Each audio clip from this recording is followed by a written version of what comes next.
தெலுங்கு இண்டஸ்ட்ரியிலே பார்த்தீங்கன்னா, ஒரு கலக்கு கலக்குன்னு கலக்கிட்டு இருந்த நம்ம ராஷ்மிகா மந்தனா, விஜய் தேவரகொண்டாவோட கல்யாணமான ஹாட் நியூஸ் தாங்க.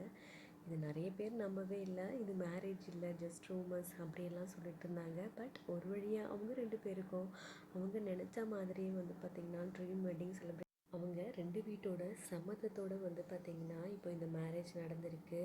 ஸோ தேவர்கொண்டா வீட்டில் வந்து ஒவ்வொரு விஷயங்களும் ராஷ்மிக்காக பார்த்து பார்த்து பார்த்து செஞ்சுருக்காங்கன்னு தெரியுது. அவங்க சங்கீத்லேருந்து அவங்க நிலவு ஃபங்க்ஷன்லேருந்து ஹல்தி எல்லாமே சூப்பராக இருக்குது. நம்ம ராஷ்மிகா ரெட் கலர் சாரியில் தேவதை மாதிரி ரெடியாக இருந்தாங்க. தேவர்கொண்டா ராஜா மாதிரி ரெடியாகி வர சீன்ஸ் எல்லாம் பார்க்க முடியுது. ஸோ அவங்க தாலி கட்டும்போது ராஷ்மிகா கண்ணில் இருந்து தண்ணி வந்துடுச்சுங்க. ஸோ அந்த அளவுக்கு எமோஷ்னலாகி ராஷ்மிகா அழுக ஆரம்பிச்சிட்டாங்க.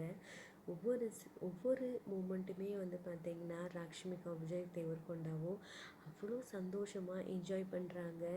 என்ன தான் வந்து நிறைய ரூமர்ஸ் நிறைய இதெல்லாம் இருந்தாலும் அவங்க சக்ஸஸ்ஃபுல்லாக கல்யாணம் பண்ணியிருக்காங்க.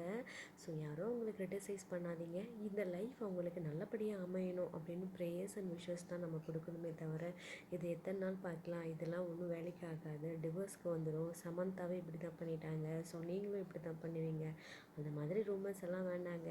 நல்லபடியாக ப்ளஸ் பண்ணுங்க.